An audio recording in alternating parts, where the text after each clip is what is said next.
are joined now by Brett Ciancia of Pick Six Previews. Brett, how are we doing this morning?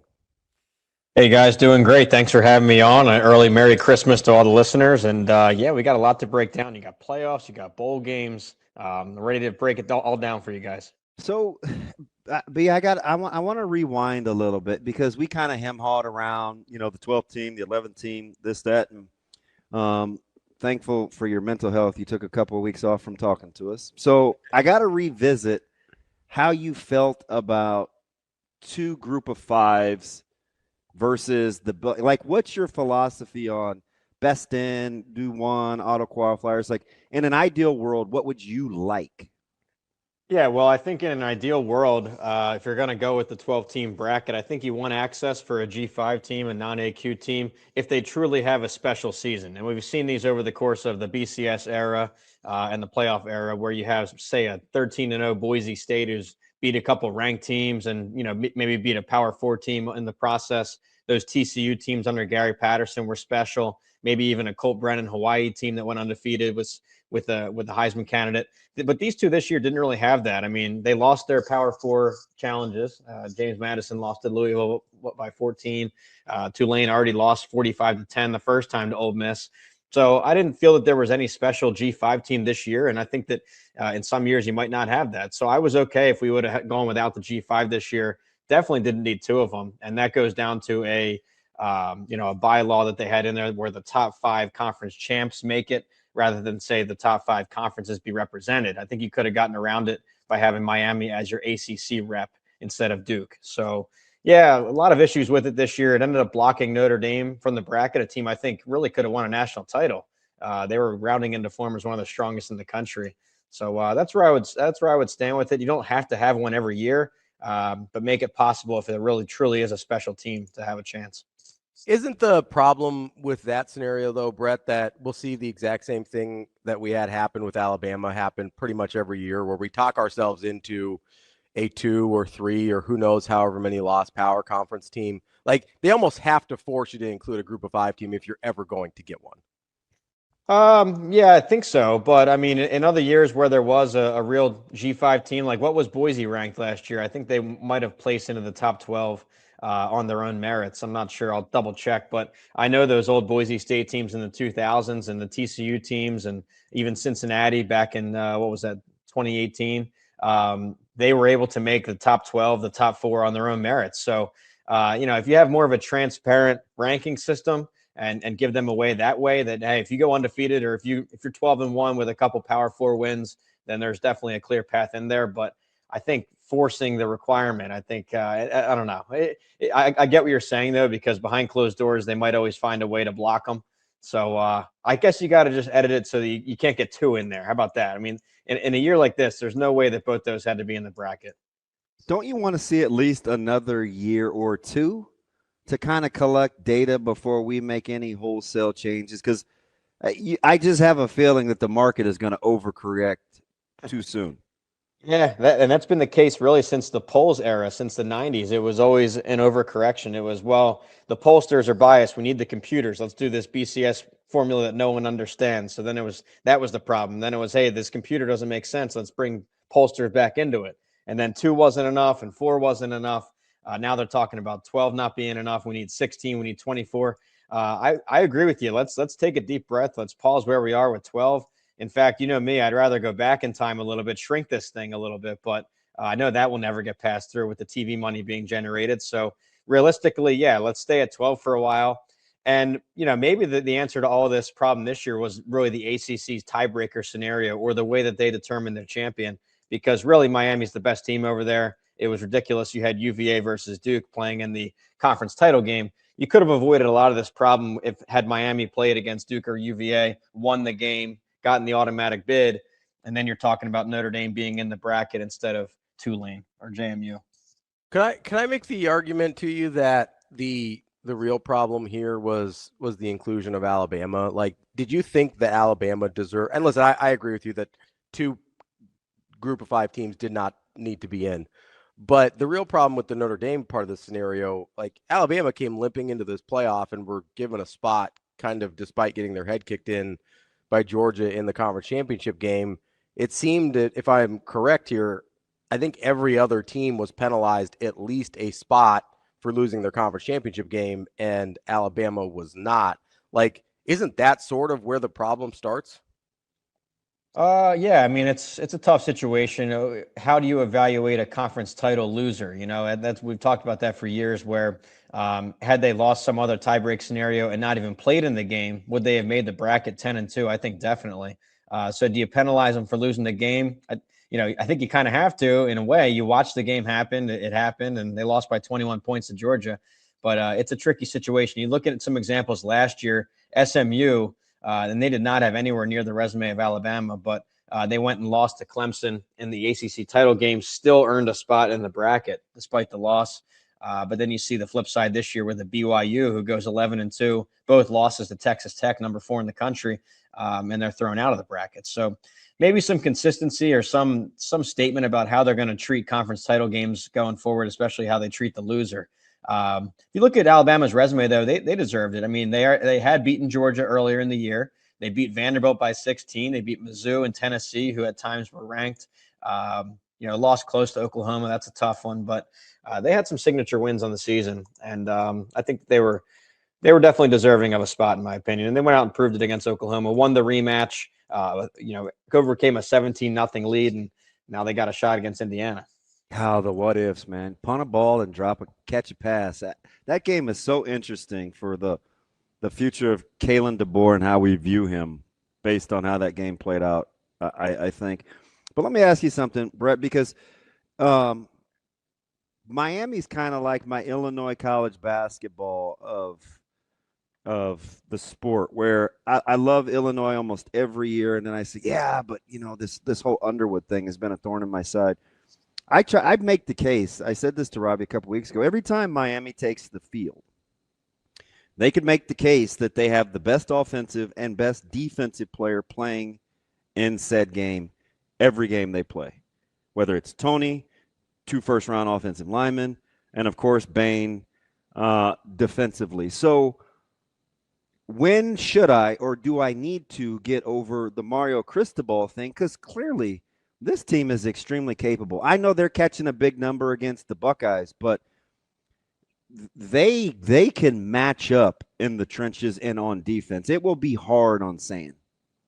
Yeah, it really will. And when I wrote the preview for Miami versus A&M last week, I talked about lines of scrimmage, and they really stood out both sides of the ball. I ended up picking Miami. They proved me right there. I don't know what to do with them this week because they're going up against a tough counterpart here with Ohio State. But Ruben Bain against a solid A&M offensive line, he took over the game. He had 3 sacks, 4 tackles for loss, blocked that field goal early in the game, which ended up being crucial, those points. He's a game wrecker. They have other guys too, Akeem Mesidor, Bissanth at linebacker, Keontae Scott. There's so many. Secondary's healthy now. Yeah, secondary's healthy. Now they're going to be tested like they were last Saturday against A&M because you bring in Jeremiah Smith, Carnell Tate, Max Clare at tight end, and Julian Sand, who, I think that Marcel Reed has more mobility, and he showed that in the first half, but Sand has more pinpoint accuracy. He's on pace to set some completion percentage record, and so I think you're going to get more. Reed left some yards out there, didn't he? Yeah, and the first half he was crushing them with his legs, but then he ended up missing some open throws, got a little bit shaky, and credit Miami's defense for taking out that quarterback run game in the second half. I think they held him to like 1 yard per carry or something when it was all said and done when you factor in sacks. So, it's going to be a fascinating game. When I was writing this preview, I ended up going with Ohio State here to win and to cover barely by 10. I think until proven otherwise, I think they're still the team to beat. I know Indiana roughed them up pretty good, but I like Ohio State here, the more complete team. But you're right, Miami. Hey, it's Mario Cristobal. He catches a lot of flack, but he built this thing. He's the reason they're even this far. His recruiting, his talent acquisition, his transfers, his offensive line development, his coordinator hire on defense. So he deserves a lot of credit for getting them this far.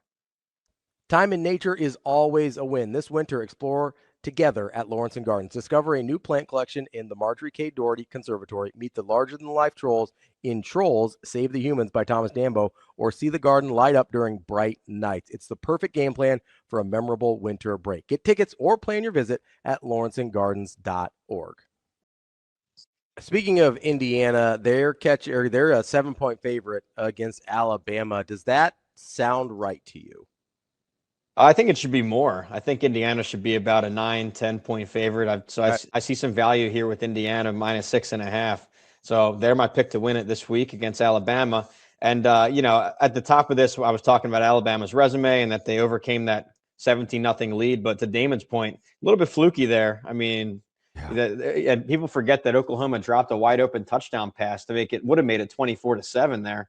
Would have crushed any momentum Alabama was building. Got that ridiculous drop punt, 50-yard pick six. It was wild. So I don't know how good this Alabama team really is on a quarterfinal or a semifinal stage. My game grader has them 12th in the country overall. Meanwhile, Indiana 3rd overall, and top 10 in almost every stat category you could think of. Cignetti's had extra time to prep for it. I think Indiana's going to get it done here. So the tightest line of the rest of the playoff bunch is obviously Oregon at Texas Tech. Listen, it's well documented, the front seven of what happens in Lubbock. But the game, though, it's Hard Rock Stadium, no real advantage, I don't think, for Tech having a home game. Who do you have more questions about, though, Oregon or Tech? Well, yeah, I think I have questions about Texas Tech's offense. That's one part of the stat sheet that stands out. They might have some room to improve here, but overall, though, the way that Texas Tech has destroyed their schedule, 12 games, they've won 12 games, and all 12 are by 20-plus points. That's tied for an all-time record with 2018 Clemson. It's just blowout factor every week. I got to see them live in Lubbock against BYU, where they just suffocated their ranked opponent there. They did it again in the Big 12 title game. So my numbers love Texas Tech. In fact, I think the wrong team's favored. I think you should favor Texas Tech in this one.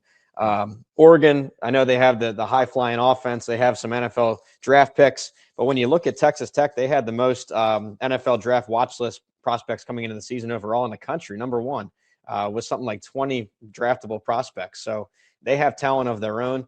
I think Texas Tech, I think it's a special season. I think you had more rest time, and I'm going to go with Texas Tech to win it outright. Brett, you said something interesting there, because I'm always trying to figure out what people think the talent levels of these individual teams are. You talked about preseason NFL draft watch lists. You talked about kind of current mock drafts. There's also certain recruiting services put together composites of what they think the talent is based on recruiting and transfer rankings. Like, how do you measure that when you're like working within your formula and your system to figure out, hey, which team do I think is actually more talented?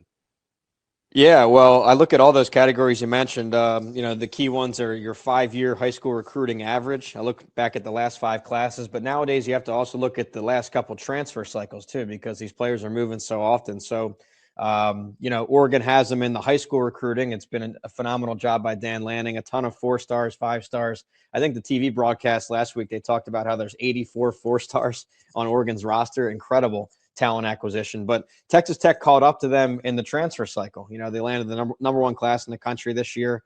And then the last bit I look at is NFL draft watch list, like I touched on, where, it's one thing to sign them as recruits, but have you developed them? Are they playing at, a pro level, future pro level? Texas Tech, number one in the country in that category. So scouts are all over them. I trust the scouts. There's no bias with them. It's a $1 billion operation. They're not going to fudge the numbers for recruiting rankings. They're trying to find the best players. So I think it's more even than you think. I know that Texas Tech is not your signing day powerhouse, but they've caught up from the transfer portal.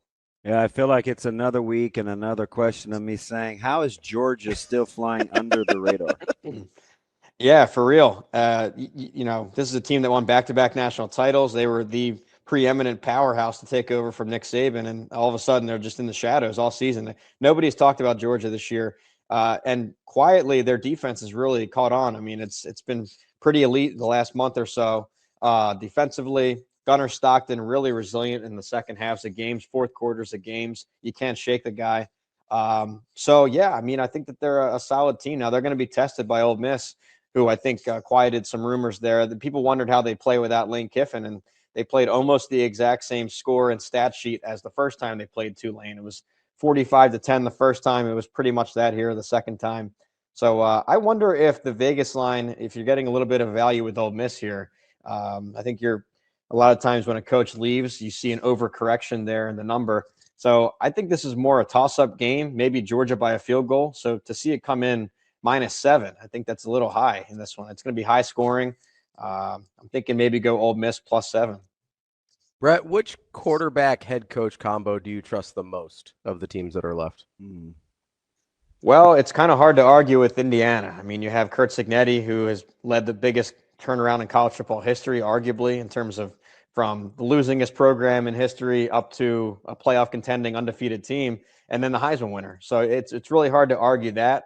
But maybe second, you'd go Kirby Smart with Gunnar Stockton, because Stockton, like I just said, has been so resilient this season. Kirby Smart, a multinational champion player, coach for Georgia. So that's probably the two I'd go with. I'd like to say Ohio State too, with Ryan Day and Julian Sand, but he had a tough outing against Indiana, and I want to see them open up their playbook more like what they did last playoff bracket, where it was more downfield shots, more vertical passing. They reverted back into their shell a little bit against Indiana. I want to see them get back to the downfield passing. Can I ask you, can we move away from playoff here for a second? And I do want to ask you about Nebraska and Utah. I find this matchup super interesting. You mentioned sort of the coach in flux situation with Ole Miss. Utah all of a sudden finds themselves. I was joking when I talked about that a couple weeks ago. With the very similar situation where not only do you have a coach leaving, you have the DC already named the successor as well, although Kyle Whittingham will be there for the bowl game. Is there anything interesting to you about that Nebraska-Utah game? Yeah, well, you touched on it there, the coaching carousel deal where Kyle Whittingham, one of the longest tenured head coaches in college football, is stepping down. This is a team I get to cover each week for KSL.com. I do game previews for them with Utah and BYU. So I've been focusing on Utah for a while. I love their defense. And I think years ago, they actually hinted or even publicly announced that they were going to have Morgan Scalley take over as the coach in waiting. That time is here. Scalley, of course, a former safety for them back on the Urban Meyer and Whittingham teams that were the BCS busters, and he's really stayed at Salt Lake City the whole time through. He's a great coordinator. So I think that stands out. I think you're going to see them play with emotion and passion one last time for Whit. You're going to get their best shot, and this is a really strong Utah team. And if this was a 16-team bracket, guys, I mean, this is a team that could have made a serious run if they got hot. And you have one of the best offensive lines in the country, 2 first-round projections there on their O-line. They're top 10 in the O-line run push, top 10 pass protection, and their defense goes without saying. So it's going to be a tough battle for Nebraska, honestly, especially because they're going to be playing with so much emotion one last time for Whittingham. Let me ask you something, B, about the game tonight with UNLV in Ohio. Seems like a clear coaching advantage for UNLV. Significantly better record. I'm not sure what you think about conference strength or schedule affiliation, but 6.5 seems super light. It seems like they're just begging you to take UNLV. It looks pretty easy. Then I look at the number and I was like, how does Ohio keep this within a score? Yeah, they're going to have to play sound defense, red zone defense, all those sayings you always hear. And yeah, on paper, this one, if they were at full strength, I'd have it UNLV by 7 or 8. And quite honestly, I wait until right before kickoff to go look at the opt-out situation. So I'm looking at just the straight up number right now, and it looks like it's around a touchdown. So I'll have to dig in and see who's playing, who's opting out, and all those last second deals to try and shake out a number. But yeah, these bowl games, I mean, it comes down to the wire, who's in, who's out, who's transferring. So I'll check in later today and get the final report, but I think UNLV is the pick. If you've got any auto body repair needs, you got to go see our friends over at Dingman's Collision Center, locally and family owned and operated.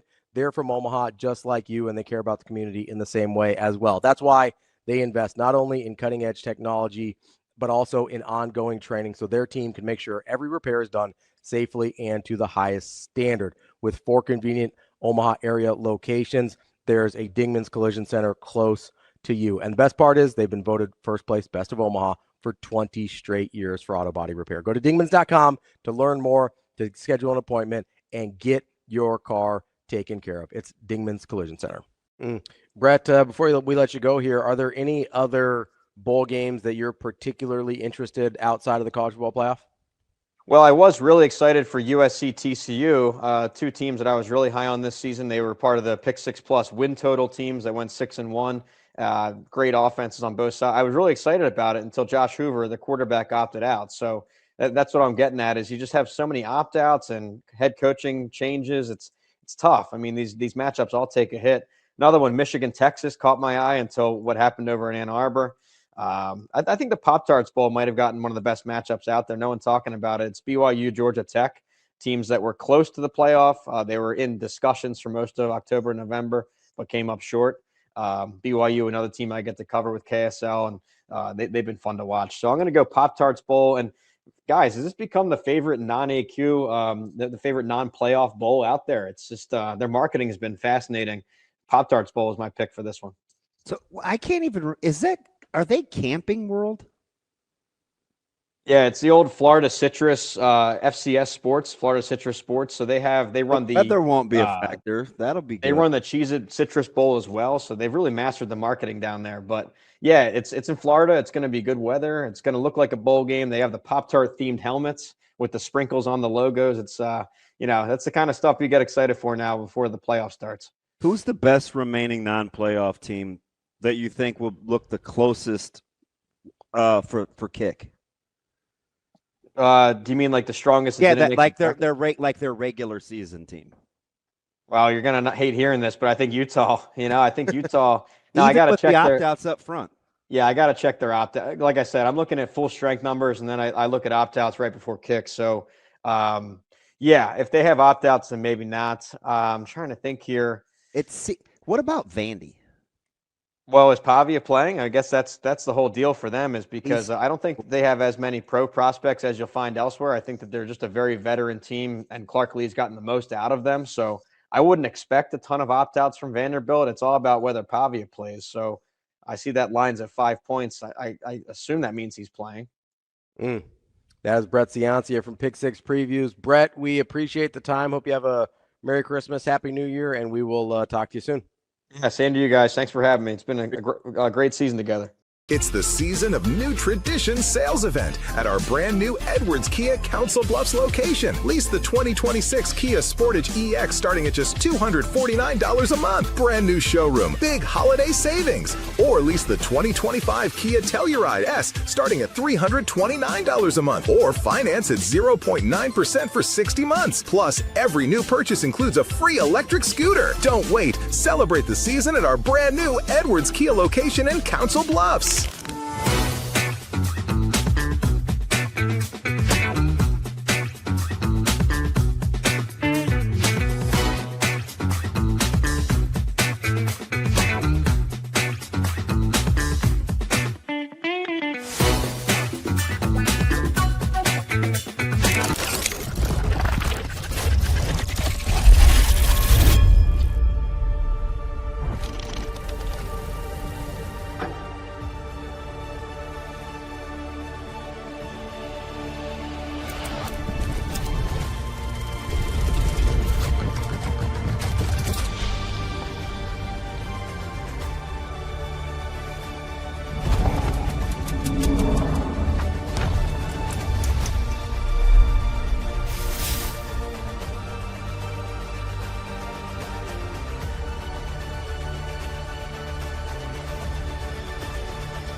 Welcome in Hurrdat Sports Live, presented by Centris Federal Credit Union. That's DB. I'm Ravi, Lulla here at Hurrdat Sports Bar and Grill. What's up, DB?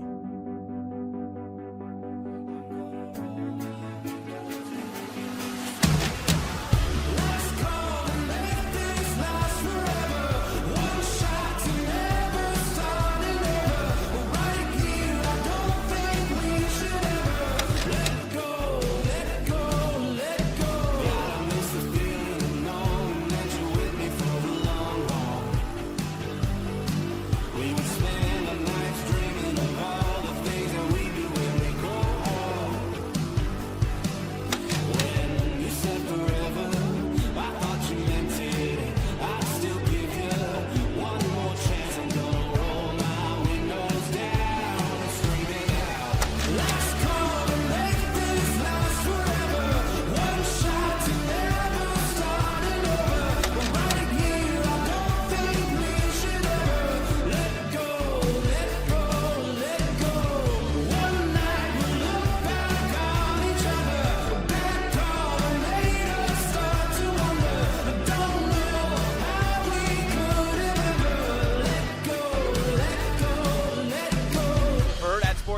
for Borsheim's as our big game chain player of the game. Sasha Durkin here with Husker volleyball coach Danny Busboom Kelly. Ahead of the fall season, Harper Murray joining me now. And Mike Sauter here with Nebraska men's basketball, the rink master. Joined now by John Cook at the First Serve Showcase. All right, well, Dylan, thanks for sitting down with us. I know we're in the thick of fall camp. Omaha native Harrison Phillips is entering year 8 in the NFL.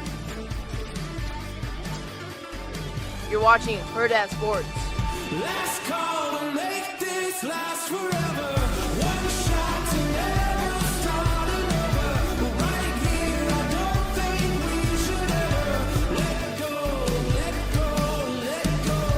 One night we'll look back on each other.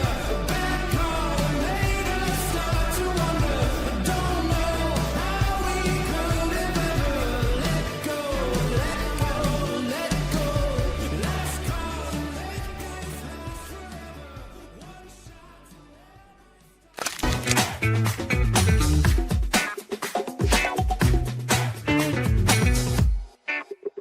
One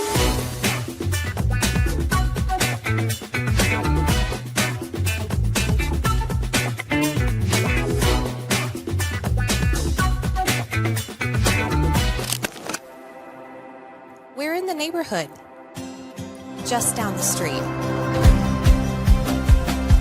With a wide variety of home equity products to help you create a relaxing oasis.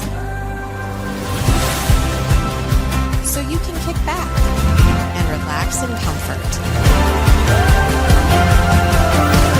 Centris Federal Credit Union. We are where you are.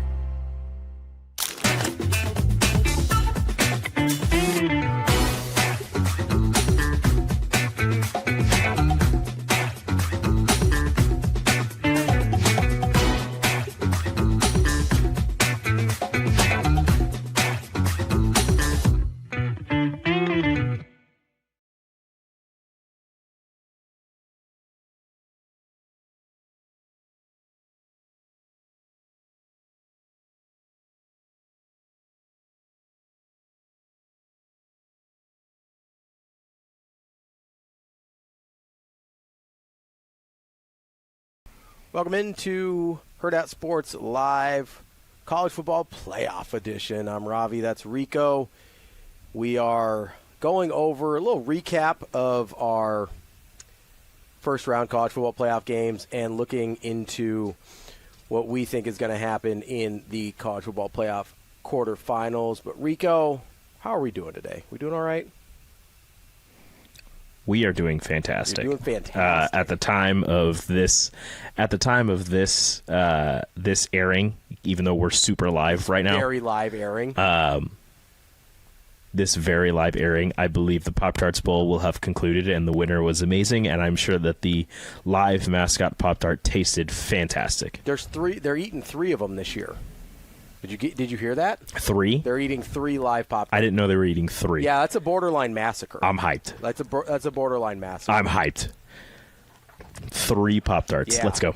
Different flavors. Not even mad about it. Different flavors. So that's going to be – listen, there's going to be a lot going on here. You know, there's going to be – I mean, wild berry is the best flavor. It's really not even a competition. I don't care what anybody says. Wild berry is the best flavor. I also saw somebody had a flight of Pop-Tarts sent to them, and they were taste testing them. And, I mean, that's the goal. The goal is to become a Pop-Tart influencer. I mean, that would kind of be a dream come true for me. You know, I consume a large amount of Pop-Tarts. I will say... Yeah, I'm confused as to why you're not bigger on the Pop-Tarts Bowl. Oh, I love the Pop-Tarts Bowl. Huge Pop-Tarts Bowl guy. Who said I'm not big on the Pop-Tarts Bowl?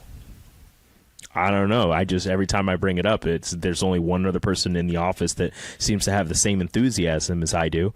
And last year when I said that there was merch, there was only one person who was jealous and also wanted to order it. And then I got this bad boy. Shout out to the Pop-Tarts Bowl Polo. We out here. And again, it was only one person. Shout out to David. Yeah, you didn't work here last year. No, when I got the Pop-Tarts Bowl Polo, I ordered it and I didn't get it until I started working there. Oh, okay. I was going to say, you did not work here last year. I was like, no, I did not. We did not have this conversation. No. When I got the Pop-Tarts Bowl Polo, okay, it was not till honest. I didn't get it till like the summer. Like I ordered it and it took a while. I do not recall the Pop-Tarts, the Pop-Tarts Bowl merch arriving. I apologize if I didn't show the proper level of enthusiasm. That's on me. You know? How dare you? No, I'm a big Pop-Tarts guy. I'm a big Pop-Tarts Bowl guy. I think it's a national treasure. I will say I'm going to do a quick power rankings of my favorite Pop-Tarts real quick here. Ooh, okay. And you can do this. I mean, you already said wild berry. Wild berry is a good flavor. It's fine. So I'm going to be honest with you. I've got a deep cut for maybe it's just I've got a couple deep cuts actually for maybe my two favorite Pop-Tart flavors of all time. And maybe it's just because they're not available anymore that I love them so much. There's like I can't have it anymore. Yeah. They came out with a Fruit Loops flavor of Pop-Tarts that was phenomenal. I mean, otherworldly good. And I there for a long time you could only get them at one certain gas station here in Omaha, and it was glorious. Every single time that I stopped, I would start going to that gas station just to get those particular Pop-Tarts. So Fruit Loops Pop-Tarts, and then here's the really deep cut. It is the orange slice flavored Pop-Tarts, which only existed briefly about a decade ago, but the orange slice flavored Pop-Tarts is, I mean, it was immaculate. It was the pinnacle of human achievement, possibly. And it doesn't sound like it would be good. Oh, but it works. That sounds terrible. It was.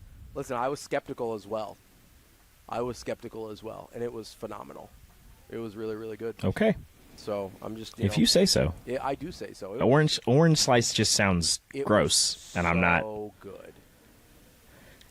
I'm just a basic Pop-Tart kind of guy. I mean, obviously, wild berry is number one, and then cherry is number two. I'm a big cherry guy. I like strawberry as well. Yeah, strawberry and blueberry are solid. Hot fudge sundae. See, I'm a s'mores over hot fudge sundae guy. If I'm going chocolate, I'm no. So you go hot fudge sundae in the freezer, and then you eat it out the freezer. I've never frozen Pop-Tarts before. That seems wrong. It does seem wrong. Like all the other ones, hot. I toast them and they're delicious. I mean, out the bag they're good, but toasted, strawberry and cherry are the most delicious. But hot fudge sundae, you put it in the freezer, eat it frozen, it'll change your life. I'm gonna be honest with you. So, s'mores out the toaster is elite. S'mores out the toaster is the only one that I'll go out of my way to toast. Like, that sounds pretty. That sounds great. It's that much better. I will say, so I don't want to sleep on, just give the last one here. Can't sleep on brown sugar cinnamon either. Brown sugar cinnamon is a high quality Pop-Tart. It is so basic and so bland that it's good in moderation. I've said it before that I had brown sugar cinnamon almost every single day in high school because it was the only one that was in the vending machine at school. So I got burnt out of brown sugar cinnamon. So I just can't. Like, I have it every once in a blue moon, and it's good, but it's not. I mean, it's Bland is aggressive. I'm just gonna be honest. Bland is aggressive. That's a. I mean, it's very basic. It's very just there. Like it's out of the pop. That's just there. Okay. I mean, that feels disrespectful. I'm just gonna be honest with you. It feels disrespectful. I apologize to no one except for my Pop-Tart overlords if they care deeply about it. Now you're not going to get the care package because you don't have respect for the Pop-Tarts. It's one flavor, all right? Watch it just be brown sugar cinnamon. I'd be like, oh, they got me. They send you a care package and it's only brown sugar cinnamon. I would deserve that. I would understand. You would. I'm going to see if I can make that happen behind the scenes, actually. I'm just going to try and back channel. And so you get only brown sugar cinnamon gear and swag. I'd cry a little bit, but we're not here to talk about the people's national championship. We're here to talk about the actual national championship games leading up to the national championship. What's with the quotes? Actual, because it's the Pop-Tarts Bowl is the people's national championship. People love that game more than any of the other ones. Let me tell you about our friends over at Centris Federal Credit Union, because they can help you get your savings on the right track. Everybody's got financial goals that they're trying to reach, and Centris is there to help you out with all their different savings programs. It starts with their Roundup program. Every time you use your Centris Visa debit card, they'll round up to the next whole dollar and transfer that money directly to your savings account. Makes saving easy, even while you have to spend. They also have great programs like their certificate and savings account bundle to help you gain a little more ground while you're saving money. Learn more and visit them online, centrisfcu.org. Terms and conditions applied. Federally insured by NCUA. So let's start with the first round real quick here, because I think I think the lines have been drawn in the sand. Camps have been divided with the group of five thing a little bit, with the group of five teams getting in. What side are you on? So I'm pro group of five. Uh-huh. I am pro group of five. No, there's no but. Here's why. Okay? I believe that unless you're going to break off the power conferences, which I'm fine with if they decide to do, but unless you're going to break off the power conferences and just be like, hey, we're our own thing. Like, we are our own thing. There are 3 high divisions of college football. It is Power 4, Group of 5, and then FCS. Unless you decide to do that, there has to be access for all the teams in the same division to the playoff. That is an absolute non-negotiable in my mind, right? I don't disagree with that. If you're going to be the playoff for the entire division has to have access. That is just common sense to me. And if you're going to, it can't be like that where it's like, oh, well, if they happen to be ranked high enough, they'll get in, because the committee, who I am on the record do not trust, I think they are clowns, and they reinforced their clownitude with the Alabama pick this year. Clownitude? You can't go by the results.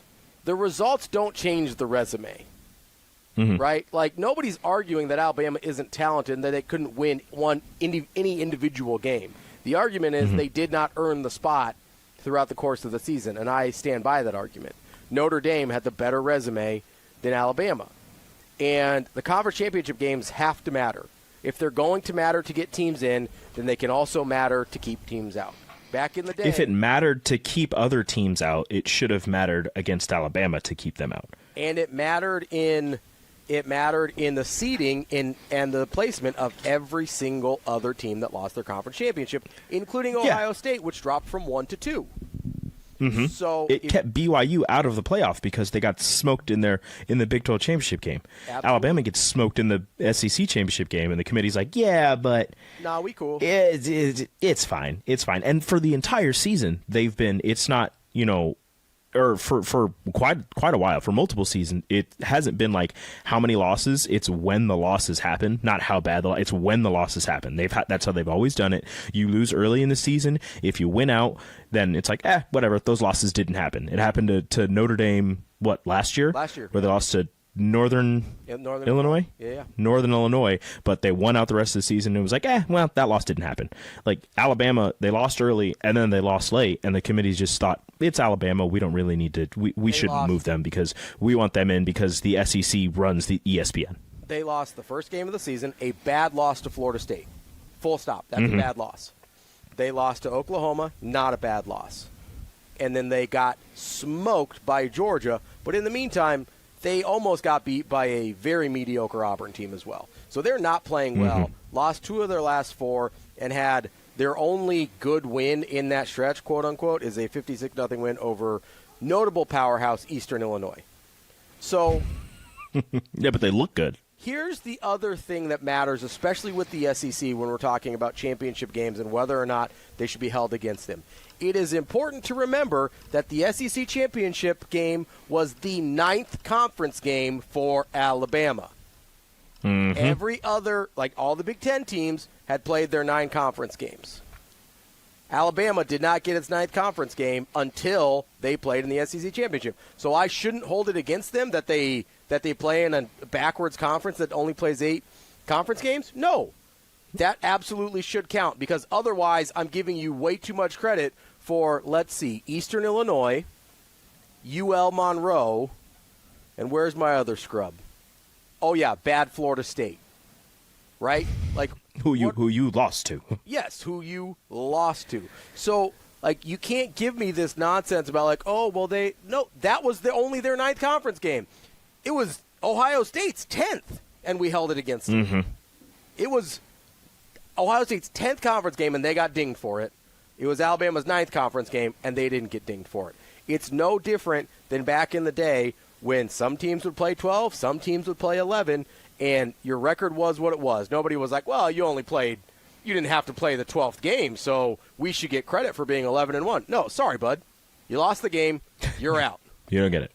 That's all it is. This is how it's always been. It is so first of all, sham. And this is why I don't trust the committee, going back to the group of 5 thing.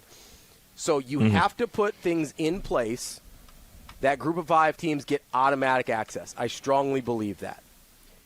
Now, although apparently they're going backwards from that. Yes, because they're stupid and they cannot be trusted. And here's the other part about that is you absolutely 100% cannot have – sorry, I knocked on the table there. My dog started barking. You absolutely cannot have the television network with a vested financial interest in some conferences and not the others be the owner of the playoff system. That's a problem. That's a huge problem. Just full on full corruption. stop. Like there's full stop. That's a problem. There's at best, it is conflict of interest. At best. At worst, and most likely, it's full on corruption. So, like that cannot happen. But I think we're too far down that road. So in the meantime, you have to have automatic spots for group of 5 teams. Otherwise, do you think just break off the whole other division? Yeah. Do you think? And I didn't even. Until you mentioned that the whole ESPN and I'll call them out. ESPN owning the college football playoff. Could that have been another reason why Notre Dame wasn't allowed in? Well, didn't get in aside from just their record overall. Do you think that the 4-letter network owning the college football playoff and Notre Dame being a notable CBS team could have done something with that? I think it was more to do with rewarding the schools in their conferences than it was keeping out Notre Dame. I think it had more to do with – now, it might have been like sort of a bad – But that's that has nothing to do with the group of 5s. This is Alabama, Notre Dame. Alabama getting smoked in the SEC championship. Notre Dame Notre Dame and Miami being those next teams up. Miami gets in. Notre Dame does not. Miami, part of the ACC, also in bed with ESPN. It doesn't get as much fun as the SEC getting in bed with ESPN, but ACC Network is an ESPN network. Is that why BYU? Because BYU, Big 12 is Fox, isn't it? Big 12 is Fox. I think they still have secondary ESPN, but it is not a primary network.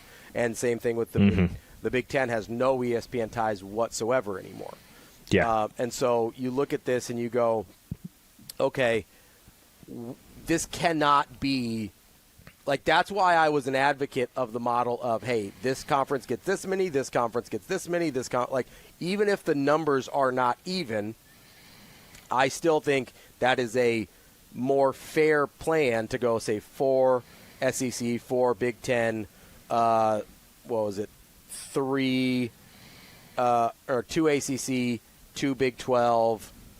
How many am I? And that's your powers. Yeah, then it's 8, 9, 10. That's 12. So you need 2 group of 5s. Yeah, you get 2 group of 5s or 2 group of 5s or Notre Dame, basically. Yeah, is the setup. The Notre Dame. Well, I mean, now Notre Dame's just getting automatic access if they're ranked in the top 12. 12, yeah. And so that's you can't. As a major corporate, you can't get bullied by a school. I mean, you cannot let a major university bully you into letting them into into the playoff. You can't sit there and have a team say, well, you didn't let us in. We're taking our ball and going home. And you know what? We're not going to play anymore unless we have a guaranteed spot to play. And then you as a major corporation are like, you know what? We're sorry. We didn't mean to. We'll bring you. Like, that's ridiculous. Win your games. I also don't totally and listen, I thought Notre Dame should have been in over Alabama, so I want to make that clear. I mean, so do I, but join a conference. But I also don't understand what the benefit is for ESPN to cave there. Like I don't unless Notre Dame threatened to join the Big Ten and say, hey, we're going to go to your biggest competitor and your biggest television competitor unless you make this carve-out for us. Because they're not ever joining the ACC full-time. That's not happening. No. The ACC is just sort of a convenient scheduling partner and a nice landing spot for their sports that they don't care about.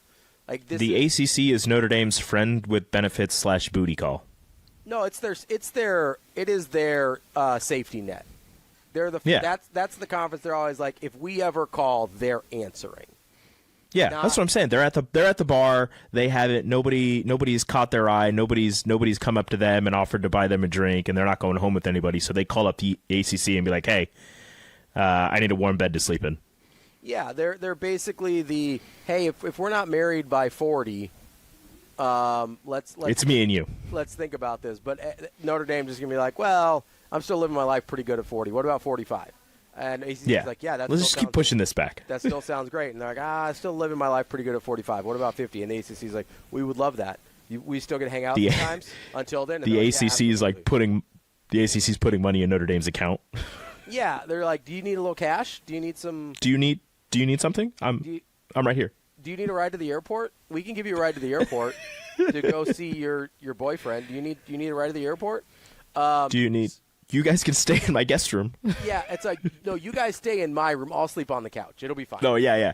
You stay in my room. I'll sleep on the couch. It's okay. I'll make you. Do you guys want pancakes in the morning? I'll make breakfast. I make a mean pancake, right? Like, so that's the ACC. The ACC is whatever. For sure being taken advantage of. There's a word for that, but I don't think I can say it here. So the ACC is for sure being taken advantage of, and they're totally okay with it. But I wonder if ESPN's play is keep Notre Dame happy so they don't join the Big Ten. Because that's really the only realistic option for Notre Dame in terms of joining a conference. They're the only one they like if they're not going to join. They're not joining the They're SEC. never going to join the SEC. They're not going to join the ACC like we just kind of went down. The Big 12 is out of the question. No. The Big 10 is the only one. But then I can see why Notre Dame wouldn't want to, because then they would have to share the love with Ohio State and Michigan and Indiana now and Oregon. And USC. And USC. Which they didn't up their rivalry game with. Yeah, they paused it. It's on pause because they had to. That's dumb. They had to play BYU apparently. That's dumb. So, but that's there. So the shillelagh just stays at Notre Dame until 2030. Apparently, but like if you're Notre Dame, there's absolutely no reason to join a conference if you can get ESPN to make these concessions, right? So. Like, I understand it on their part because they're getting their cake and they're eating it too. So, like, the point to all this is, back to the group of five part of the conversation, is the committee cannot be trusted without guardrails because the committee is bought and paid for literally by ESPN. I don't mean that in a, like, they're owned by ESPN. And so. It's true. Like, yeah, they're literally owned by ESPN. I don't know any other way to put it. And so. They cannot be trusted to make fair, unbiased decisions without guardrails. Now, if you're like, hey, these teams do not belong, that's fine, but then start your own thing. Just make it your own thing. Those are your options. Either make it inclusive for everybody in the division you're claiming this national champion represents, or go do your own thing so that playoff represents that group instead. I'm fine with either, but it cannot be a combination of both. One or the other, that's the only viable option here. Yeah. I hate these teams do not belong and they shouldn't be in the playoff argument that people have. Like, you get a couple blowouts and that was my rough thing is I'm also a group of 5 advocate, and I think the group of 5 belongs in the college football playoff, and they deserve representation because they're playing football too. They're playing football at a high level as well. But these 2 blowouts from James Madison and Tulane, it kind of hurt my group of 5 narrative a little bit. Sure, yeah. But there have been many a Power 5, Power 4 school that have been blown out in the first round of the playoffs. I think people often forget Michigan State getting shut out by Alabama in the first round of the playoffs when it was a 4-team playoff. Oklahoma has played many a tight game, but it seems like they just every time they make the playoffs they lose in the first round. Like I think just because you make the playoffs, just because you make the playoffs, like you haven't won one time. Like, and everybody say things like, oh, well, what about these? It doesn't matter. You've made the playoffs, which congratulations, you made the playoffs. You haven't won a single time. So, I mean, James Madison made the playoffs, they lost. Tulane made the playoffs, they lost, whatever. But these group of 5 teams have worked hard. They've beaten some Power 5 teams as well. It's not like these Power 5 teams all of the Power 5 teams are avoiding the group of 5 in the regular season. They're playing them. Some of these group of 5 teams are beating them, and that's why they deserve to be in these playoffs. Anything can happen. I mean, I understand that James Madison, the closest they got was after the scoring started was about down 21 points in late in the third quarter, early in the fourth quarter, and then Oregon kind of stepped on their necks. But I mean, they lost by 17, which is closer than the Tulane Ole Miss game was, and closer frankly, than, like you said, a lot of the power conference teams have been even in later rounds. Mm-hmm. And Tulane, I don't know if you watched it or how many people watched it, but me watching that game, that first drive for Tulane, they were moving it. It took Ole Miss 3 plays to get down and score, but then Tulane is moving down the field, and multiple times their drives they were moving down the field, and a play here, a play there, the interception thrown by Retzlaff, and obviously those things happen in every game to every team, but it's not it. I think the game was probably a little bit closer for a couple of quarters than the score indicated, but then it kind of got away from him towards the end. Here's the other thing, and then we can move on to the second round here, but here's the other thing that I think is important about having the group of 5 teams be included. If you're not going to break off the power conference divisions from the group of 5 divisions, the haves versus the have-nots, if you will. And by the way, there's some teams in power conferences that would get cut off. I want to make that clear. I feel like the Iowa States of the world would get cut off into the group of 5s, right? I think there's the Colorado would be in deep, deep concern of being cut off into a group of 5. Frankly, in their financial state, UCLA would be in a lot of trouble, a lot of danger of being cut off into a group of 5. It's not. Rutgers would be in trouble. Purdue would be in trouble. Kentucky at this point would be in trouble. Kentucky would get included because of basketball, but you could do a whole your group of 5 here, but you're a power conference in basketball. Maybe. I mean, it happens. It depends on how scorched earth they go if they were to go that route. There is a version of that where they're just hey, NCAA, you have no power over us anymore, and then they're not included in the NCAA tournament anymore. But they are an SEC school, so that's a whole other conversation. But my point is, it would not be nearly as clean as we think it would be. But until that point, part of the reason that the college football playoff is important is you make money off of that. That's how we see NCAA tournament basketball teams elevate themselves from, hey, that's a nice one-time Cinderella, to, oh, this is actually sort of a real program. Now, I think they need to increase the payouts to make that viable in college football, because college basketball is cheaper to operate than college football is, just from the sheer numbers standpoint. But, that's how Gonzaga became Gonzaga. They had a couple nice runs early, and then you get payouts for multiple years after that initial run. And it can kind of buoy your program for several years, especially if you make run after run after run, the way some of these teams have. And it gives you a huge advantage and a huge kind of springboard to start financially building your program up into something more. And that is my goal for the group of 5 teams being included in the college football playoff is if you have a team that has consistent success, like Boise State in like the mid to late 2000s, right? That's a team that could have very easily buoyed itself if there was a college football playoff back then into being a power conference team or seen as a power conference team and having the ability to basically be the Gonzaga of college football. Now, this current structure didn't exist then, so they never got that chance. But Boise State would have beat some teams in the college football playoff. I have zero doubt about that in my mind. And I mean they did kind of build upon that Fiesta Bowl to have multiple years of really good football, and they weren't in there. There was no playoff, and there was no way that they were going to be high enough up in the computers makeup to actually play for any type of national championships. But they did use that the cameras, the TV, the eyes that were on them in that Fiesta Bowl to bring in better recruits and to build themselves into a really good the class of the Mountain West for a while there. And I'm talking about a much more tangible. Hey, you make the college football playoff. Oh, you actually get cash. And each game, because that's how it works in the NCAA tournament. For each game you win, you get more money. And those payments go on. I think it's a 3-year payout. You get money for 3 years following, I believe, at least this is how it used to be. I think it still is. You get money for 3 years following those wins and those round advancements. So, it can make a huge, huge difference in a program's ability to elevate itself. And so that's, if we're going to do this, I know Joel Klatt came out with his idiot take about college basketball tournament versus college football tournament.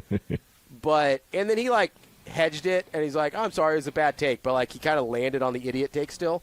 And it's all right, we can't really apologize and then double down on your dumbass take, but whatever. He's like, I'm sorry, that was a bad take, but I kind of still stand by it. I'm sorry I said the dumb thing that I definitely believe out loud, and I'm going to say it again. Yeah, it's one of those, I'm sorry I hurt your feelings. It's I'm sorry people got mad at me for this very dumb thing that I actually believe. That's all it was. But, that is, there are parallels you can take from the NCAA basketball tournament that can apply. Not everything, but that can apply. And I think the payouts and the ability to elevate your program through advancements in the playoff is one of those things. That being said, there are no more Group of Fives playing. We've got 4 games coming up on this, New Year's Eve and New Year's Day, which is New Year's Eve, New Year's Day is the best college football time of the year. Yes. I think, especially growing up when we grew up. I'm a little older than you, but New Year's Eve, New Year's Day was that's it. That is this is football. Yeah, that's the stuff, right? The NFL people that are we love Conference Championship Sunday or whatever. January 1st, where you're just oh man, we got Orange Bowl. It used to be Orange Bowl, Fiesta Bowl, Sugar Bowl, Rose Bowl. Were all basically on 2 days. Well, and then was it Cotton Bowl, Citrus Bowl, which I think is now the Pop-Tarts Bowl. I say there's one because it was the New Year's 6. There's one more. Fiesta, okay. Rose, Fiesta Rose, Sugar, Orange, Cotton. I thought it was the Capital One Bowl. I thought that was just one of them. I thought it was the Capital One Bowl. I could be wrong. It's that holiday season, and people start thinking, maybe it's time to get a little head start on our New Year's resolutions. And one way you can get a jump start on that is by going to our friends over at Next Gen Male Medical. Whatever it is that you need to get feeling your best, whether it's weight loss, whether it's testosterone therapy, peptides, maybe you just need a little vitamin B boost to get to feeling like yourself again, Next Gen has you covered. And it's not just for men. I know it says male in the title there, but they treat women as well for all the same issues, hormones, peptides, whatever men or women need to get to feeling their best. Next Gen Male Medical has you covered. Give them a call, 402-614-9700. It is not just another place that's going to say, hey, you need these hormones or whatever. They're going to talk to you, see what you want to feel your best and what you feel like your best is, and they'll help you find a plan to get there. And it's Next Gen Male Medical. Again, 402-614-9700. It's the Capital One Orange Bowl. Well, there was different things because it used to be the FedEx Yeah. Bowl. Yeah. Their Capital Well, it One used to be had- the Tostitos Fiesta Bowl. I know, Nokia Sugar Bowl. Anybody? Yeah? Yeah. Oh. I love me a Nokia Sugar Bowl. I thought there was a different one before I thought Capital One had its own Rose, sugar, orange, peach. Peach Bowl. Of course. Wrong fruit. People forget the Peach Bowl. There's a lot of fruit going on. You got citrus, we got peach, we got orange. Peach Bowl. I forgot about the Peach Bowl. Yeah, so like the Chick-fil-A Peach Bowl. Like those were like the deal. Having those 6 games on one day was incredible. Like peak entertainment. So I'm very nostalgic for having great football games on January 1st. But let's start off with Ohio State and Miami. That is the largest. The first spread. game. Yeah, that is the largest spread here. That's the only the December 31st game. Yep. Night game, the nightcap. 6:30 p.m. December 31st. You can watch that after Nebraska and Utah, and after we hit you up with our final Hail Varsity postgame show of the season. And it's going to be great. Miami, Ohio State. Ohio State's a 9.5-point favorite, which I can't tell if that's right or seems like too much. I really don't. I have DB kept asking me this question about, can I make the argument that Miami has the best player on offense and the best player on defense pretty much every game it walks into? And you certainly can make that argument. There's multiple players on offense you can make that argue for, and then Ruben Bain is almost certainly always the best player on whatever field he is defensively. So I don't think you can make that argument for this game, though. I mean, I think you can make the argument that there's players as good on the defensive side. I don't know that you can make the argument that there's anybody clearly better than Ruben Bain on Ohio State's defense. I know Caleb Downs. Ruben Baines is going to be the best player defensively on the field for either team, but offensively, I think that Ohio State probably has claim to top 2. You're taking Jeremiah Smith and who else? Either Sane or Bo. I really like Bo Jackson, not Auburn Bo Jackson, Ohio State Bo Jackson. No, I get that. I'm sort of like, it's not saying it, like it's not saying like Julian Sayin is a good quarterback. Don't get me wrong, but like literally every quarterback at Ohio State does this, so I'm just kind of like, you know what I mean? Like I get that. Show me the last Ohio State quarterback to be bad. I got nothing. Like Kyle McCord was good. Like Kyle McCord put up good numbers. Whoa, calm down there. One time, almost Husker Kyle McCord. Yeah, calm down. But like Kyle McCord was good. Will Howard was good. Like just like C.J. Stroud was good. Justin Fields was good. Who apparently is not good at all in the NFL. Yeah, I don't know. Maybe Ohio State just knows how to develop quarterbacks. Maybe, but a lot of those guys don't end up being good when they leave, so it sort of just seems like an Ohio State thing. No, I would go Jeremiah Smith and Bo Jackson are probably 1-2. But then, like, Tony is a beast. Tony is a beast. Fletcher, against A&M, Fletcher had some massive runs. Yeah. I mean, I know that his numbers on the season aren't crazy. He was splitting time with Charmar Brown for a lot of that as well. But, like, Tony's really good. I mean, if you want to go, there's a couple of their linemen that are phenomenal as well. Yeah. Like, I'm not going to – I know this is probably a hot take. Oh. I'm not, like, as enamored with Jeremiah Smith as everyone else is. Oh, my gosh. He's very good at football. Don't get me wrong. But my again, gosh. Like, look at the receivers that Ohio State's produced in the last decade. Like, yeah, because they have a really good receivers coach, and they're really good at finding talent. No, I get like that. Jeremiah Smith and Carnell Tate are amazing. No, I get they're very good, but, like, you're telling me they're, like, we're 100% sure they're better than, like, Chris Olave was, Chris Olave, and Jackson Smith and Jigba. Like, you just, like, go on. A laundry list. You can just keep naming them. Like, if I just name an NFL receiver, it's probably an Ohio State guy. It's either Ohio State or LSU. Like that's really the two. Alabama had a little run there, and that's about it. Oh yeah, Alabama too. So it's just like, again, it's sort of the quarterback thing where it's like, listen, they're all good. Don't get me wrong. But I could make the argument Jeremiah Smith's not even the best Ohio State receiver in the last, 4 years. That's true, but if we're still just talking about, on this field, on the field on December 31st at 6:30, I get that. The best offensive player would be Jeremiah Smith. And it's not just based on, the numbers he's put. It's just, physically and everything that he's able to do. You put him on any team in the country, and he's the best offensive weapon.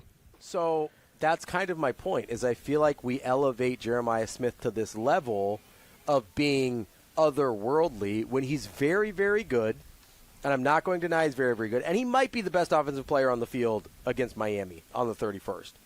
But my point is, I think it's way closer between him and, Tony than people are willing to give it credit, because they're like, oh, it's Jeremiah Smith. It can't be anywhere close. I was like, I feel like it's close.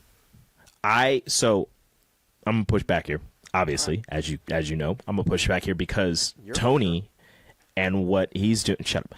Tony and what he's doing, you know what that reminds me of? What? Freshman Jeremiah Smith. Cool. I think he's on the same path, but as of right now, I think Jeremiah is still he's better than it. He's I guess I won't push back as much, not much better, but he's clearly better. Here's the other thing you have to think about with Jeremiah Smith is you can literally never double team him and never have been able to. The other receivers at Ohio State have always been so good. That is an advantage of being Jeremiah Smith at Ohio State. That's different than being Malachi Toney at Miami. You don't but you could say Cornell Tate at Miami. Yeah, but you could say, again, and this is, we're going back now, you could say that the same with, all the other wide receivers at Ohio State, and they've proven they are that good. Even the number 2 options have proven they are that good. And I think that him being a freshman last year, he's only a sophomore, right? Yeah. Yeah, being a freshman last year and still sticking out to the level that he did with the receivers that were around him, I think that kind of proves maybe how good he actually is the fact that he's surrounded by these good receivers, but he sticks out. Yeah, I don't think he sticks out. I think he's the guy that's left after you've covered everybody else. And listen, that's not to say he's not really, really good. I don't want people to hear me say that. My point is, when you are an Ohio State receiver, whether you're Jackson Smith-Njigba or Jeremiah Smith or Cornell Tate or Chris Olave or Emeka Egbuka, whoever, I made the argument last year that Egbuka was the best wide receiver on that team at Ohio State last year, and I still don't think I'm wrong. Egbuka was incredible, and he went in the NFL and was immediately great. And so all of these receivers are at a certain level. I want that to be clear. They're all NFL caliber, first round caliber receivers. The point is, I don't think Jeremiah Smith is above them.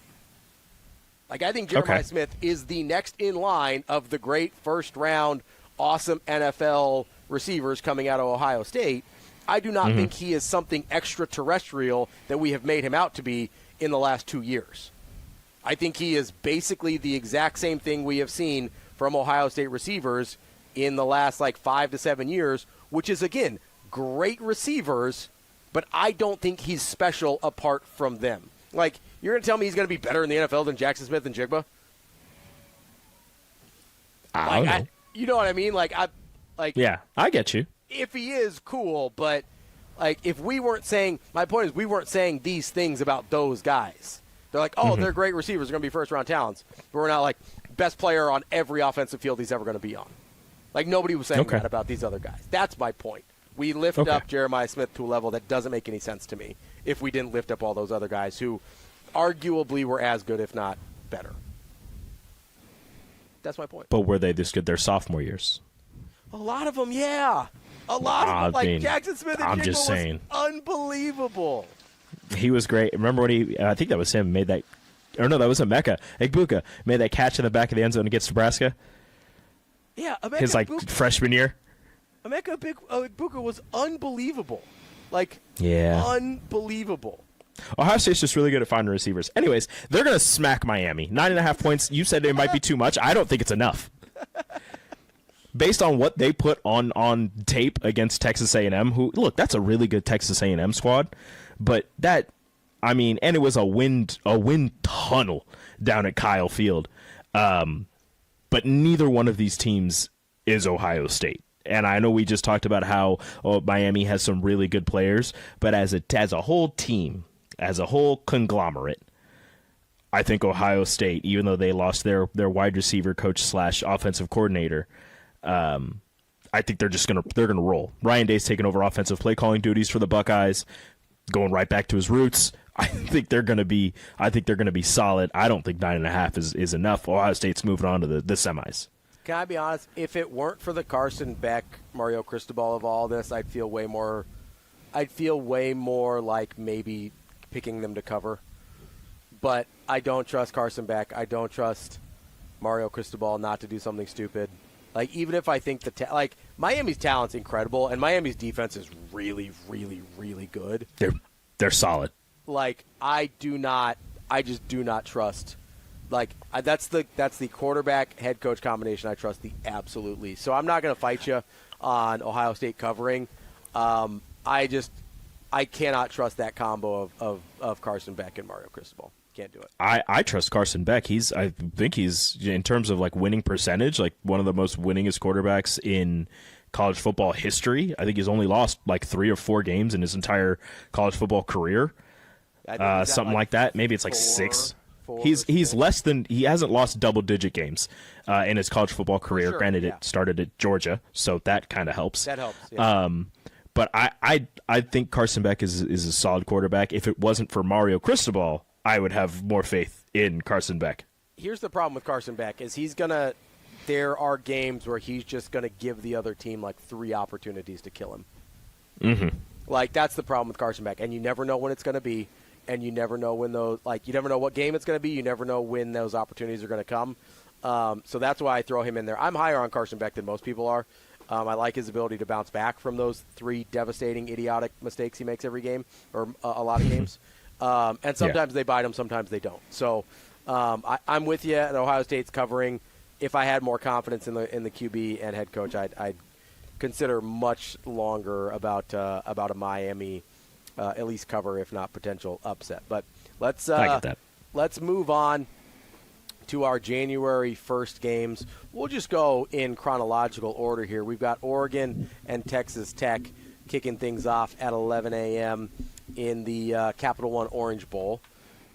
This is my favorite game. I like to call it the FedEx Bowl or the FedEx Orange Bowl. Still, back to my roots. This is my favorite game of the 4. Favorite matchup? This is my favorite. Okay, why is that? Because I think that they both have amazing defenses, and they're going to get after the quarterbacks, and they're extremely fast on defense. But I don't think either defense has enough to keep up with either offense. I think this is going to be a track meet, and I am so excited to see what the final score is going to be. This is the closest line of all the games. We just went from the biggest line to the smallest one. Oregon is a 1.5-point favorite. I think I just like Texas Tech straight up here. Really? I think Texas Tech's going to win this game. I don't know. I don't. No, I don't agree. I think Oregon's got this one. I think Oregon has more firepower offensively, and I think that they just have more speed on both sides of the ball to get past this Texas Tech team. Plus, they're feeling good. They know what happened. I think it was last year. They were a top 4 seed. They ended up losing right away, as none of the top 4 seeds last year, which I think people forget about. None of the top 4 seeds last year won. They all lost. Was idiotic last year. Yeah, but still, like, all of the top 4 teams lost. So that's something that we should keep our eyes on. I just think Oregon's they've got the experience. And I think they've got more weapons than Texas Tech. Again, I think it's going to be a track meet. I think it's going to be up and down. First team to make a mistake is going to feel the pain and agony of a loss, in my opinion. And I think that Texas Tech is going to be that first team. I think Texas Tech is way more talented than you're giving them credit for, and that I think they are I think it's hard for us to imagine, but I think they are every bit as talented as Oregon. And I think I'm taking them to win straight up. Give me the Red Raiders. They are the best team that money can buy. They 100% are, and money can buy a pretty good team. That's what we have found out. That's exactly what in this new day and age. That's exactly what you got to do. Give me the Ducks, though. If you can get them to mesh, you can find yourself a pretty good football team with the right amount of money. You got to love that oil money out there in Lubbock. All right, next up we have Alabama and Indiana. This one is fascinating because it seems like the biggest mismatch because of the names. Like it's really hard to get past the names. It's Alabama versus Indiana. Like it is really, really difficult to convince. Like if this was a basketball matchup, this would hit hard. Like yes, but there was back in 1999 when Florida State was playing Virginia Tech for the national championship. Bobby Bowden had this quote during the kind of the run up to the game. They were interviewing and stuff, and he's old at that point, so he's saying stuff he probably shouldn't. But he said, I could not convince my guys that this team was every bit as good as a Miami or a Florida or a Nebraska. He's like, because of the logo on their helmets, I could not convince them that Virginia Tech was every bit as good as those teams.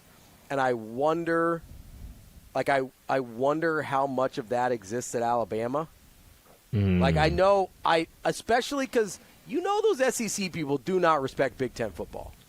No. And so they're especially not Big Ten football at Indiana. So that's the thing. You know what I bet these Alabama people are saying to themselves right now? And maybe it's just fans. Maybe it's not Kalen DeBoer because, we kind of grew up in this neck of the woods. DeBoer's smarter than that.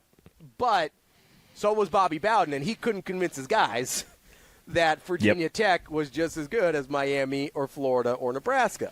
And so I sit here and I go, all right, Alabama and the guys that play at Alabama have no respect for the Big Ten. They probably are thinking to themselves, if Indiana played in the SEC, they'd have 3-4 losses.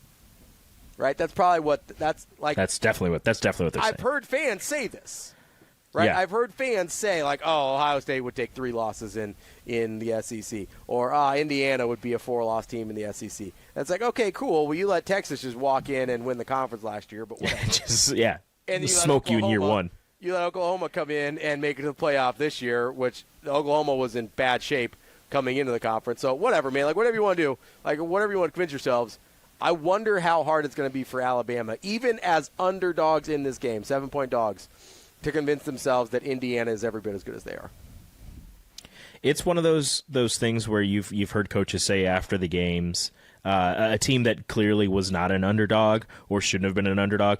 They were betting against us all season. They didn't think we'd be here. It's going to be one of those probably Kalen DeBoer's trying to convince his guys like they don't have faith in you. They don't think you're going to win. But I don't see this Alabama team taking this Indiana team seriously, and that's going to be their downfall.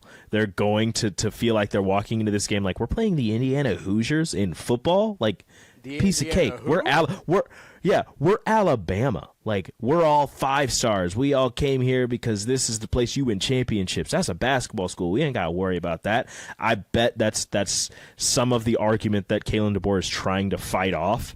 And I think that's going to be the downfall. Indiana, Hoosiers. Hoosiers. I also think Indiana's maybe the number one team in the history of number one team who is actually a little bit right when people are like, yeah, nobody thought we could do this. Yeah, if Indiana wins a national championship, they're right. They're 100% right. Nobody thought they could do this. I mean, like they'll be the 1 seed. That's that just like nobody thought we could be here. They said we shouldn't be here, and people are like, you're a 1 seed. Everybody thought that's not true. It's like that's not true. A couple years ago when Georgia won their back-to-back, and they're like, everybody counted us out. It's like, no, they didn't. You're Georgia. Like nobody did that, Kirby. You started number 1. You ended number 1. You haven't lost in like 3 years. Nobody counted you out. Indiana would be correct. Like this is the only time, like favored in this game, number 1 seed overall, number 1 team in the country. I will allow them to play the nobody believed in us card. Because Heisman winner at quarterback. Heisman winner, national coach of last year. This is the only time that nobody believed in us with all of those check marks actually applies. Absolutely true. Full blank check for them to use the nobody believes in us card because they're 100% right. If Indiana wins the national championship, I'll be like, and they're like, Fernando Mendoza goes out there and his weird Fernando Mendoza voice is like, nobody believed in us. I'll be like, you got us, man. It throws me for a loop every time. I don't know what that is, but it's weird and I don't like it. It's worse than Patrick Mahomes. Oh, way worse. Way worse. Nobody believed in us. I'm just really proud of my guys. 100% get a full free pass on the nobody believed in us card because they're correct. But that being said, I remember we were doing our Hurrdat. We were picking college football teams for our thing, and I don't remember who picked Indiana. And literally everybody at the table was like, "They're not going to do what they did last year. Can't do it again. 7-5 team. That's not going to happen. 7-5 team. Yeah, that's my. They're not going to win the Big Ten. That's my voice that I'm doing, by the way, because I'm the idiot that said that. I also said that. I was like, they're not going to repeat. They're not that good. 8-4, 7-5, 9-3 tops. That's it. They took Cal's quarterback. Like, what are they going to do? Yeah, I was like, Rourke might be better. Rourke might have been better. might have been a better fit. That one hurts. That one hurts. All right, we got Georgia, Ole Miss. The Dogs are a 6.5-point favorite. You know, I going into Tulane, I said I'm not sure what Ole Miss is going to look like in their current state. They looked a lot like Ole Miss in their former state. I have to imagine it's going to matter at some point. I don't know that Tulane was equipped to make Ole Miss pay, but like not having Lane Kiffin has to matter, right? Like, yeah, it's going to matter in this game. Several pieces of their offensive staff, like it has to matter, and for that reason alone, besides the fact that Georgia is really good, and also I'm going to give Georgia a nobody believing this pass either. Nobody's been talking about Georgia all year. I kind of forgot that Georgia was a top 4 seed. I forgot Georgia only had one loss this season. Yeah. Just kind of spaced that they were even like it's one of those teams that I'm just like, it's the I'm trying to. It's kind of like the Spurs in the mid 2000s where you just kind of forget that they're there and running everything, and you're like, oh yeah, they're the 1 seed. Like that's crazy. Like Georgia's just quietly just destroying everybody and going about their business. Maybe it's because all their players got in trouble early in the season or before the season started, so they've kind of just been laying low. But it's kind of funny you bring up the Spurs because you think of the early 2000s, mid 2000s NBA basketball. You're like, all right, Lakers early 2000. Then LeBron comes in, starts to do his thing, and then it's the Miami. The Celtics are mixed in there. It's the Miami Heat. The Celtics got theirs, and then you look at it and you go, oh, yeah, the Spurs got 5 in that stretch. And you're like, wait, how did that happen? Wait a minute. That's sort of Georgia this year where it's just like, oh, they're the 3. They only have what? Where did what happened? Huh. So, yeah, I agree. Gunnar Stockton has 2,691 yards and 23 touchdowns? Huh. Which you're like, those are weird. Fine numbers. They're not, like, crazy, but it's just I think they've really – I don't know if it's a nobody believes in us so much as a flown beneath the radar, but because they have flown beneath the radar, I will also give them a nobody believes in us pass. And it's allowed for this one, just this year. Just this one. I am taking the Georgia Bulldogs minus the 6.5. Yeah, I think the whole Lane Kiffin not being there is probably going to take its toll on Ole Miss in this game. Like you said, I don't think that Tulane had the firepower to match up with Ole Miss, regardless of them losing their coach. Tulane also lost their head coach. He was allowed to coach in the game. But you got to have a feeling that maybe his mind was elsewhere, trying to think about things. Granted, he obviously is a professional and wanted to win that with his guys, but it's tough. You're trying to win this while also, maybe thinking about, okay, what am I going to have to do when I get to he's going to Florida, right? Yeah.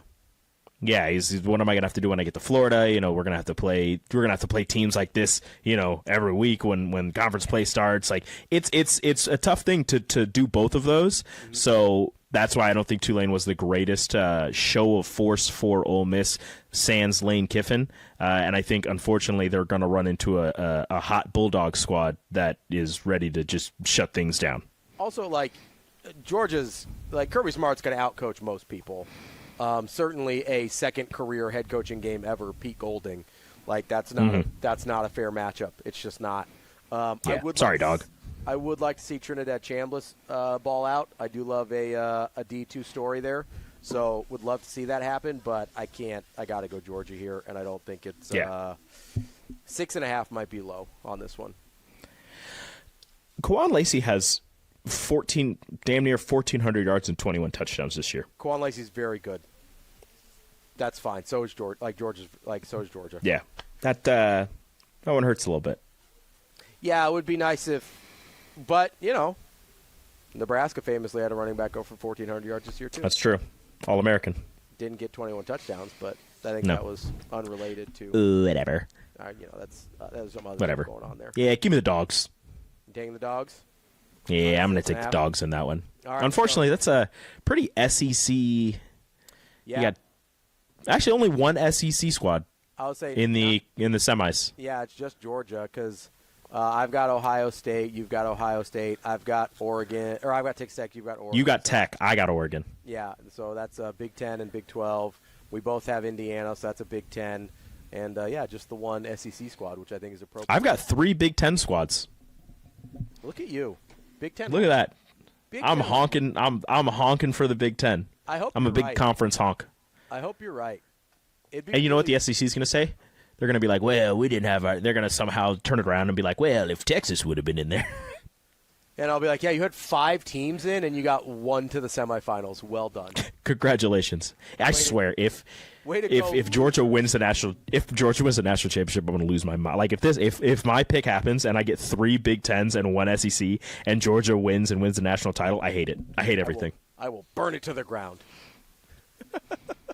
I need more Group of Fives. More Group of Fives. More Group of Fives, less SEC. That's the kind of football I want. Parity, equality. Let's make it happen. Notre Dame join a conference. Stop being weenies. If you want to complain about not being in the college football playoff, join a conference. That's really going to solve all your issues. Because if you're as good as you say you are, you'll be in your conference championship game. You'll maybe win it, probably win it, but even if you get second, you should, unless you're BYU, be in the college football playoff. Theoretically. And if you're Alabama, you don't even get dinged for it at all, not even on a line spot. Yeah, I mean, if you're as good as you say you are and as good as people believe that you are, you could get smoked and it wouldn't matter. Although by this time next week, Marcus Freeman might be the head coach of the New York Giants, so who knows? Yep, that's going to be weird. I don't know if you realize this, but Marcus Freeman in his first year, last year? No, he's been here for this is fourth or fifth year now. 4th year. I don't believe that. Year. I think it's 2 years ago. He had 2 No, because Brian Kelly has only been at LSU for 2 years. That's not true. Right? Nope. I'm looking it up right now. You keep talking. Yeah, please look it up. Go ahead. I could be. I'm probably completely wrong. Whatever. All I remember is that when Marcus Freeman started as the Notre Dame coach, he lost his first 2 games, and then he converted to Catholicism, and then they won the rest of the season. All right. That is a fact. Are you ready for this? Yeah, go ahead. It's been 4 or 5 years, right? This is his 4th full season as the coach at Notre Dame. Okay. I just remember, you can look it up. His first year, lost the first 2 games, converted to Catholicism, and then they won out the rest of the season. They were 9-4, so 8-4 regular season, then 9-3 regular season, then 11-1 regular season, and then 10-2 regular season. So he's got it going. He's got it figured out. I think he's got it. But yeah, the touchdown Jesus. We're going to look up 2022 Notre Dame real quick. We're going to verify your claim here. Maybe they didn't win out, but I know they started 0-2, and then they won multiple games in a row. So they lost to Ohio State, and then they lost to Marshall, famously. Yep. And then he converts to Catholicism. They won 3 in a row, lost to Stanford, that's a bad loss. That's a bad loss. Then they won 5 in a row, lost at number 6 USC, which is reasonable, and then closed out with a bowl game win over South Carolina. There you go. There you go. That's the Marcus Freeman, your new New York Giants head coach, possibly, maybe. Who knows? Probably. I don't know. That'd be a big loss for Notre Dame. Yeah. We thought the coaching side. Do they stay in house? We could talk about this later. We don't need to talk about this right now. I don't know, man. It's wild. It's wild out here. Bring Brian Kelly back. He's got nothing to do. Don't do that. He's. And you were winning with him. You weren't winning national championships. Not like this. No, you were making the playoffs. Not like this. We'll see what happens. We'll see what happens. All right, Rico, we appreciate the time going through the college football playoff here. I know you got to get out of here and, hang out with your kids and wife and whatever. Mm-hmm. Whatever. You're the worst. This is very, very live, so you've got lots of stuff to do here. So it doesn't even matter. Yeah, I mean, you do still need to go hang out with the kids and wife probably, but we'll be back here. Well, I don't know when we're coming. Oh, we'll be back. What day is this? What day are we live here? We'll be back for a live Hail Varsity postgame show after Nebraska plays, and we'll also do a live preview show for that one as well, because Nebraska bowl game greater than college football playoff, as we all know. Yes. It goes Pop-Tarts Bowl, Nebraska bowl game, college football playoffs. What if Nebraska played in the Pop-Tarts Bowl? That would be the ultimate. They can't. It's a Big 12 ACC specific bowl. Well, we're going to make an exception. I want them to. I'm going to work the phones. We're going to work some phones. I don't cover football for Hurrdat, but if Nebraska makes a Pop-Tarts Bowl somehow, I'm sorry, Sasha. I'm doing it. We're all going. Sorry, Avery. I'm taking your spot. I think we should take the entire squad. I think we should. If Nebraska ever makes the Pop-Tarts Bowl, which would be very difficult to do. Maybe there's like opt-outs and stuff, though. You never know. Notre Dame was going to hope so. Notre Dame was going to do a Pop-Tarts Bowl. Wasn't that? Yeah, because they're ACC. They're not ACC. They're independent. Anything can happen. But they kind of are. I would have loved to see the Golden Dome with sprinkles. Oh, that actually would have looked sick. It would look really cool. Not as sick as an orange sliced Pop-Tart, though. I can't get behind that. It was so good, man. I think about it all the time. Haunts my dreams. That and Fruit Loops. Fruit Loops Pop-Tart, man. So good. Tasted like real Fruit Loops. That sounds amazing, actually. I kind of want that. That sounds great. Good. It was so good. I can't believe they don't have them anymore. It makes me so mad. I love the silly flavors. Bring it back, Pop-Tarts. All right, Rico, appreciate the time. We will catch you all again soon. Hope you enjoy the college football playoff games and the rest of your bowl season as well. That's Rico. I'm Ravi. It's Hurrdat Sports Live.